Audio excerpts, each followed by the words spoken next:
નમસ્કાર મિત્રો, સ્વાગત છે તમારું એચએનજીયુ સ્ટડી પોઈન્ટ યુટ્યુબ ચેનલના એક નવા વિડીયોમાં. પોલીસ ભરતીના તમામ ઉમેદવારો માટે ખૂબ જ ખુશીના સમાચાર જે છે એ આવી ગયા છે. ગુજરાત પોલીસ ભરતી બોર્ડ દ્વારા ઓફિશિયલ જાહેરાત કરી દેવામાં આવી છે કે ફાઇનલ આન્સર કી ક્યારે આવશે અને સાથે સાથે વિવિધ ભરતીના કારણે પોલીસ કોન્સ્ટેબલનું કટ ઓફ જે છે એ નીચું રહેવાનું છે. એના વિશેની વાત પણ આપણે આજના આ વિડીયોની અંદર કરવાના છીએ. પરીક્ષા આપ્યાને જે છે એ 1 મહિના ઉપર થઈ ગયું છે અને જેમ જેમ ટાઈમ જતો જાય છે એમ વિદ્યાર્થીઓના મનમાં અને ઉમેદવારોના મનમાં ચિંતા છે કે પોલીસ કોન્સ્ટેબલ કટઓફ જે છે એ ઊંચું તો નહીં રહે, પરંતુ વિવિધ ભરતીના કારણે આ કટઓફ જે છે એ નીચું જવાની શક્યતા છે. જે વિશેની સંપૂર્ણ માહિતી જે છે એ આપણે આજના આ વિડીયોની અંદર જોવાના છે. મિત્રો, HNGU study point YouTube channel દ્વારા તમને પોલીસ ભરતીની તમામ માહિતી સૌપ્રથમ અને સચોટ રીતે પૂરી પાડવામાં આવે છે. જે નવી પોલીસ ભરતી આવવાની છે 14,283 જગ્યાઓ માટે, એની પણ તમામ માહિતી મેળવવા માટે ચેનલને અત્યારે સબસ્ક્રાઇબ કરી લેજો. તમે જોઈ શકો છો જે રીતે લખ્યું છે પ્રમાણે પોલીસ ભરતીના તમામ ઉમેદવારો માટે સારા સમાચાર.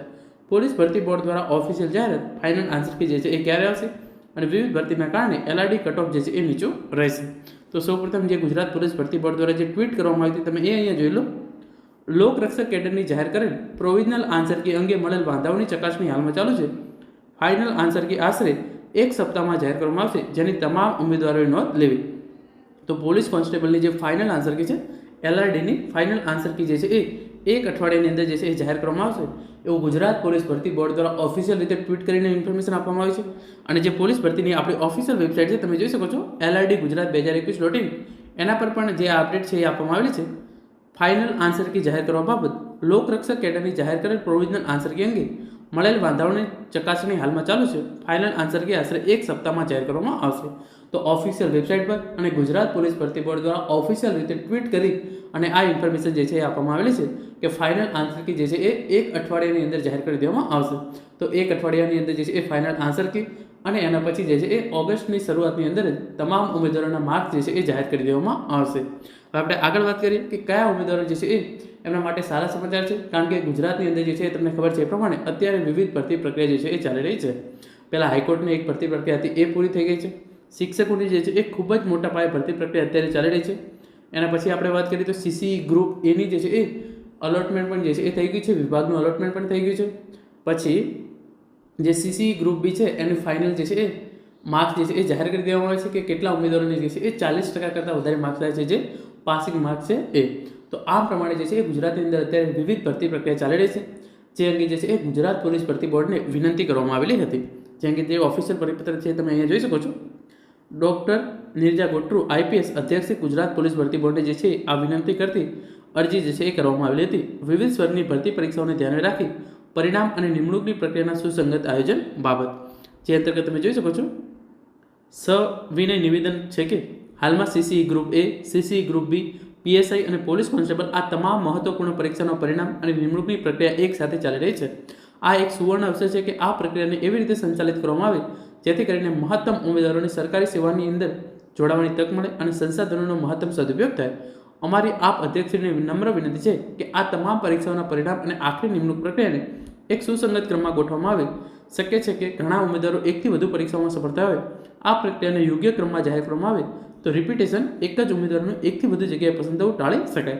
તો આની અંદર જે છે એ રિપીટેશન અટકાવવું ખૂબ જ જરૂરી છે, કારણ કે જે હોશિયાર ઉમેદવારો જે છે એ હોશિયાર, કારણ કે તમામ ઉમેદવારો હોશિયાર છે, પરંતુ જે ઉમેદવારો વધારે માર્ક્સ સ્કોર કરે છે એવા ઉમેદવારો જે છે એ સીસી ગ્રુપ એની અંદર પણ હશે, સીસી ગ્રુપ બીની અંદર હશે અને જે છે એ ઉમેદવારો પોલીસ કોન્સ્ટેબલની અંદર પણ ચોક્કસથી હોવાની. તો આમાંથી જે છે એ પોલીસ કોન્સ્ટેબલમાંથી ઘણા બધા ઉમેદવારો જે છે એ સીસી ગ્રુપ એની અંદર લાગી ગયા છે. એનો પગાર જે છે એ 50,000 રૂપિયા છે. તો આ ઉમેદવારો જે છે એ પોલીસ કોન્સ્ટેબલની અંદર નહીં આવે અને અહીંયા જે છે એ 3600 જેવી જગ્યાઓ સીસી ગ્રુપ બીની અંદર છે અને એનું જે છે એ રિઝલ્ટ જાહેર કરી દેવામાં આવે છે. હવે ટૂંક જ સમયની અંદર જે છે એના પણ જે છે એ વિભાગ અલોટમેન્ટની કામગીરી કરી દેવામાં આવશે. તો જે સીસી ગ્રુપ બી છે એનો પગાર 26,000 છે અને પોલીસ કોન્સ્ટેબલનો પગાર પણ જે છે એ 26,000 છે. તો જે ઉમેદવારો મોસ્ટ ઓફ સીસી ગ્રુપ બીની અંદર સિલેક્ટ થઈ જશે એ ઉમેદવારો છે એ પણ જે છે એ પોલીસ કોન્સ્ટેબલ ભરતી પ્રક્રિયાની અંદર ભાગ લેશે નહીં.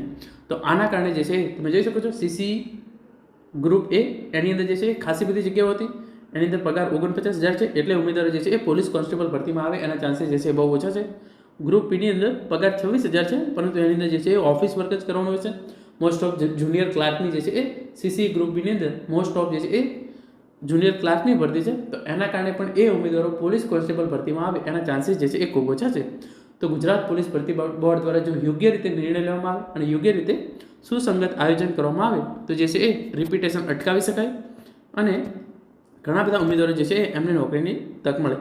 આનાથી છેલ્લી કડી રીતે ખાલી જગ્યાનું પ્રમાણ ઘટશે અને ખૂબ જ ઓછા માર્ક્સ માટે રહી જતા છેવાડાના અને મહેનતુ ઉમેદવારોને પણ સરકારી સેવામાં જોડવાનો યોગ્ય અવસર પ્રાપ્ત થશે. ઘણી ભરતીઓમાં ભરતી વેઇટિંગ લિસ્ટ ન હોવાથી આ વ્યવસ્થા વધુ આવશ્યક બની રહે છે.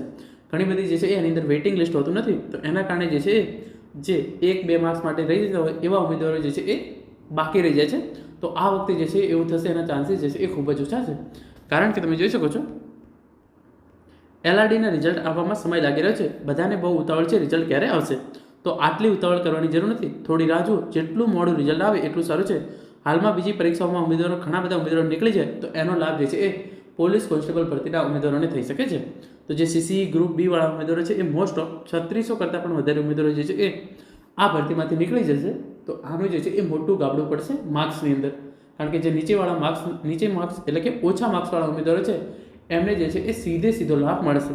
ચલો 3600માંથી જે છે એ ફોર એક્ઝામ્પલ અમુક ઉમેદવારો CCE ગ્રુપ એની અંદર લાગી ગયા હોય, અમુક જે છે એ બીજી ભરતી પ્રક્રિયાની અંદર લાગી ગયા હોય, તો પણ અંદાજિત 3000 જેટલી સીટનો ફાયદો ચોખ્ખો જે છે પોલીસ કોન્સ્ટેબલ ભરતીની અંદર થવાનો છે જો CCE ગ્રુપ બીની પ્રક્રિયા જે છે એ પૂરી કરી દેવામાં આવે તો આના કારણે જે છે કટ ઓફની અંદર જે છે એ ડ્રાસ્ટિકલી જે છે એ ઘટાડો થઈ શકે છે. અને છેલ્લે જે છે તમે અહીંયા જે આ મસ્ત મજાની ટ્વીટ છે એ તમે વાંચી લો. અત્યારે કોન્સ્ટેબલના મેરિટના લઈને વિદ્યાર્થીઓ જે છે એ ખાસી મૂંઝવણમાં છે કે મેરિટ વધુ રહેશે, પરંતુ જેણે ખરેખર મહેનત કરી છે તેવા લોકોએ જરાય ચિંતા કરવાની જરૂર નથી. ગઈ ભરતીમાં આ વખતે વધારે જે છે એ 2000 જગ્યાઓ છે, એટલે કે જે લાસ્ટ પોલીસ કોન્સ્ટેબલની ભરતી હતી એના કરતાં આ વખતે જે છે 2000 જગ્યાઓ વધારે છે અને સ્પર્ધામાં 60,000 વિદ્યાર્થીઓ ઓછા છે.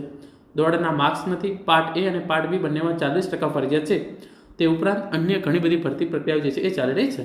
CCE group A, CCE group B, શિક્ષક, high court, GPSC, PSI, AMC, RMC અને અન્ય ઘણી બધી ભરતી પ્રક્રિયાઓ છે. એની અંદર 2500થી 3000 જેવા કોમન ઉમેદવારો નીકળી શકે. તો AMCનું જે છે એ રિઝલ્ટ આવી ગયું છે, એની અંદર ઉમેદવારો લાગી ગયા છે. GPSCની અંદર પણ જે છે એ મોસ્ટ ઓફ મોટા પરિણામો જે છે એ DYSCનું પરિણામ જે છે એ ઓલરેડી જાહેર થઈ ગયું છે. પછી GSSB દ્વારા પણ RA એન્ડ SAનું પરિણામ જે છે એ ટૂંક સમયની અંદર જાહેર કરવાની વાતચીત ચાલી રહી છે. પછી RMCનું રિઝલ્ટ પણ 2 થી 3 દિવસની અંદર જાહેર થવાનું છે. તો આ તમામ ઉમેદવારો જે છે એ પોલીસ કોન્સ્ટેબલ ભરતીમાંથી નીકળી જશે. CCE group B already clear થઈ ગયું. બીનું જે છે એ ફાઇનલ આન્સર કી અને માર્ક જે છે એ જાહેર થઈ ગયા છે. તો આ રીતે જે છે એ અને શિક્ષકોની ભરતી પ્રક્રિયા પણ 11-12ની અંદર પતી ગઈ છે. 9 અને 10ની અંદર જે છે એ નિમણૂક હુકમ આપવાની પ્રક્રિયા જે છે એ ચાલી રહી છે. ધોરણ 1 થી 5ની અંદર પણ જે છે એ શાળા ફાળવણી કરી દીધી છે અને ધોરણ 6 થી 8ની અંદર ફાઇનલ મેરિટ લિસ્ટ અને પ્રથમ તબક્કો જે છે એ જાહેર કરી દીધો છે. તો શિક્ષકોની પણ જે છે એ ખૂબ જ મોટી ભરતી છે. હાઈકોર્ટ ભરતીની અંદર પણ જે છે એ આસિસ્ટન્ટની જે ભરતી હતી એમને જે છે એ ઉમેદવારો નોકરીએ પણ લાગી ગયા છે. તો આમ આ તમામ ઉમેદવારોને કારણે 2500થી 3000 જેવા કોમન ઉમેદવારો જે છે એ નીકળશે અને એ ઉમેદવારો જે છે એ પોલીસ કોન્સ્ટેબલ ભરતીમાંથી આપોઆપ આઉટ થઈ જશે. પરીક્ષામાં વધુ માર્ક્સ મેળવવાવાળા ઉમેદવારો હોઈ શકે છે, પરંતુ તેની સંખ્યા 1500થી 2000 હોઈ શકે. બાકીના 10,000 પણ ભરતી કરવાના છે, તેથી મેરિટ ઊંચું જવાની કોઈ સંભાવના નથી. જેણે પેપર આપ્યું છે તેને ખ્યાલ આવશે કે 40% જે છે એ કઈ રીતે થાય છે. જેટલું મોડું રિઝલ્ટ આવશે તેટલું ફાયદો થશે કોન્સ્ટેબલના ઉમેદવારોને થશે. તો પરિણામ જેટલું મોડું આવે એટલું તમામ ઉમેદવારોના હિતમાં છે. સાથે જે કોમન ઉમેદવારો છે એમના કારણે અને જે આપણે માની લઈએ કે 5000 ઉમેદવારો એવા છે કે જેના માર્ક્સ ખૂબ જ ઉપર છે, પરંતુ પછી જે છે એ તમામ 12000 જગ્યાઓ માટે ભરતી કરવાની છે. તો આ તમામ કારણોસર જે છે એ મેરિટ નીચું રહી શકે છે. તો મિત્રો આ હતો આજનો આ વિડીયો, જેની અંદર આપણે ગુજરાત પોલીસ ભરતી બોર્ડ દ્વારા ઓફિશિયલ જાહેરાત કરવામાં આવી છે કે ફાઇનલ આન્સર કે ક્યારે આવશે અને કટ ઓફ જે છે એ નીચું રહી શકે છે એના વિશે વાત કરી છે. આશા રાખું છું આજનો આ વિડીયો જે છે એ તમને ચોક્કસથી ઉપયોગી થશે. Thank you so much for watching.